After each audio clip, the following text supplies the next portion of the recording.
I have to give a shout out to my wife and to God above because she got her job. She finally got the job. She called me earlier today. That's rad. So after numerous interviews at this other company, she kind of jibbed it and she went out for an interview with a company just up the road from our home, had an interview, got called in for the second interview. A day later, being today, they gave her the job. So have to start that episode off right. I love you, honey, so I'm very excited about that. Cheers to a tiny commute. Definitely. So without further ado, this rock star right here is Robin. Robin, What's go ahead up, and tell everyone? yourself. Hey, my name's Robin, and I punch this guy in the arm every once in a while. She keeps me in line.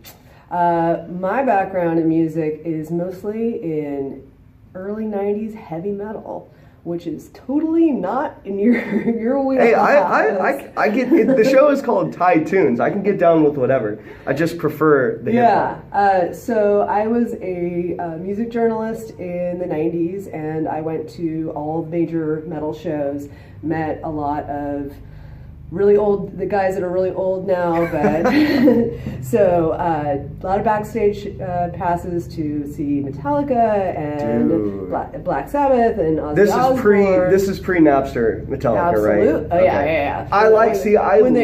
Metallica. Yeah. I really like Metallica. Their last few albums, not so much. But the classics never die. The classics never die. You got to be the master of puppets. Yep. Always and forever. So I grew up playing the bass and the drums, and don't discount women drummers because they are out there and they are killer. So I had a lot of fun doing that. And also in the 90s, I was also a big part of the Northern California East Bay punk rock and scene, and also hip hop. So see, there you go. You do have a little bit of, you got some hip hop in your DNA. But the classics, so like E40, Too Short, E40, Too East Bay Short, kind of stuff Too like that. Short actually used to own a motel across the street from my college, and we used to. Could you imagine what's going on in there? What we used to do is we used to hang out in the bushes and literally just watch him go on the payphone. All the girls roll up, all of the cars, and that was Friday night entertainment for us. I can believe that. Too Short. I can't believe he's still going. I can't believe it. Oh, he's an institution. If I can insert a lame joke, I think someone should blow the whistle on his career. But anyways, this will probably be something that we do fairly often because Robin and I work together, and I've been dying to get her on the show for a while now, just to inject a little bit of that punk rock flavor, that wild child. I don't really have much of an agenda. I mean, the concerts that Jack 3 and I went to a couple of weeks ago were pretty sick. We saw Big Crit. Oh, nice. So that was very cool. Very southern. The audience it seemed like Mississippi transplants because they were going crazy for this stuff. And it was funny, Jack the Third and I were thinking, this might not be that big of a show because he's not the most popular guy. But we were wrong. That place was packed. So that was a really fun show, but the one that is coming up in just a couple of weeks is the TDE Championship Tour. So Kendrick Lamar headliner, Schoolboy Q, SZA, Absol, Sir, Lance Skywalker, all the TDE heavy hitters. I'm really hoping for a surprise appearance from Isaiah Rashad because that would be sick. But that is going to be, I always get this wrong, at the Sleep Train Amphitheater or whatever it's called now, amphitheater out in Chula Vista. So be on the lookout for a review and kind of reaction to that. That's going to be crazy. I'm super jealous. Yeah, well, I had to cop the tickets. It was right around my birthday. I said, I'm going to this. This is an incredible lineup. So let me think here. What else we got? There's a bunch of crazies out in hip-hop now. I'm sure that's a topic that we could have a conversation about. I am a purist. I mean, I like Jay-Z. I like Lupe Fiasco before he kind of went off the boil. Nas, of course. Wu-Tang Clan, Redman, like the classics. And the new school is cool as well. J. Cole, JID, J-I-D is totally representing it. Yep. But what is your take on the, quote, new school and the fascination and adoration of like pills and Xanax and just living the life in the moment? Because I think that's pretty dangerous. It is dangerous, but it really is an extension of what has always been with Vanguard musicians, because it's the idea of self-medicating to keep the party going, but also to manage the pressure of your genius. It's a time-worn tradition, and it's something you always have to be aware of, because people can go very soon because of it. But it's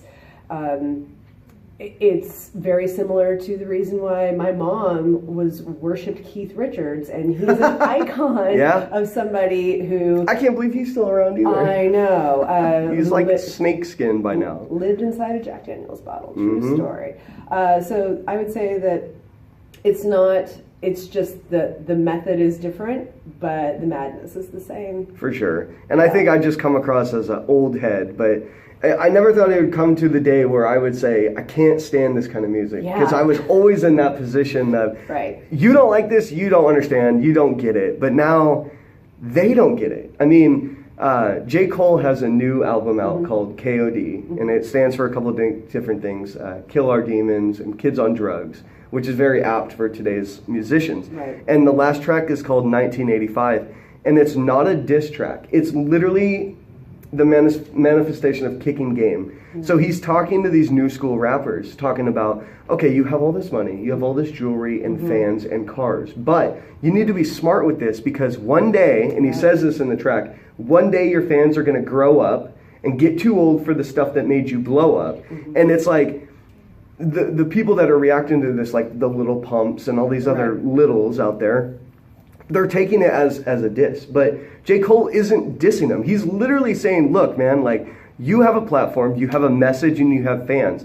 Use that in a positive manner. And don't be stupid. Don't waste all your money on this stuff. But I get it. Kids are going to be kids. It's just this weird position that I'm in as a huge fan of hip-hop all around, that all the mainstream and all the popularity right now is with trap beats and no soul and very shallow content. And then you have guys that are actually producing and have been around for a while. Because J. Cole's been around for, I think it's coming up on like 8 or 10 years. And he's actually saying, look, like, I've been through this, I know what I'm talking about. And he gets labeled as an old head or out of touch. Of course. So these things can be pretty cyclical, though. I think you'll find that it happens over and over and over again, where you have, it's all about the party, it's all about the excess, and then it comes full circle where there's a rise, there's a fall, and then if you can emerge from the ashes, great, and learn and enrich your talent, then, but there's always going to be casualties, and you know, kids don't like to take advice from their elders, I guess you could say. I think that's the moral of the story is, do your own thing, but take some advice. Seriously, don't go out there and blow it. Don't burn out too fast. Enjoy it while you can. And I've enjoyed this, Robin. Awesome. Thanks. And next time I come on, I will tell you about the time that a 14-year-old Lil Wayne came into the bar I was working at, handing out There you tickets. go. There you go. Actually, I can one up that. A 20-something Lil Wayne crashed a college dorm party of my buddies down at State. Yes. Insane.